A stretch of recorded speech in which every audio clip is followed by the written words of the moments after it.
আমার আর আমার হাজব্যান্ডের যখন রুটি খেতে ইচ্ছা করে না, তখন নতুন কিছু ট্রাই করি আর খুব ভালো হলে তোমাদের সঙ্গে শেয়ার করি। খুবই সাধারণ রেসিপি, কিন্তু খেতে অসাধারণ হয়েছিল। রাতের ডিনারে বা সন্ধ্যের জলখাবারে বা টিফিনেও এই রেসিপিটা করা যেতেই পারে।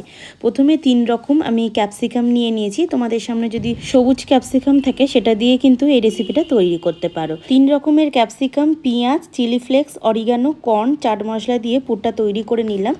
নুন, চিনি, তেল দিয়ে ময়াম দিয়ে ময়দাটা মেখে পরোটার থেকে একটু বড় সাইজের লেচি করে আমি আর ময়দা দিয়ে বেলে নিলাম। পিৎজা পাস্তা সস দিয়েছি, না থাকলে টমেটো সস দিতে পারো। তার উপরে আধখানা চিজ আমি গ্রেট করে দিলাম মশলাটা দিয়ে। ওপর দিয়ে আবারও চিজ গ্রেট করে মোগলাই পরোটার মতন চারদিকটা বন্ধ করে নিলাম। কড়াই গরম হলে আগে সেঁকে নিয়ে অল্প অল্প তেল দিয়ে দুদিকটাই ভেজে নিলাম।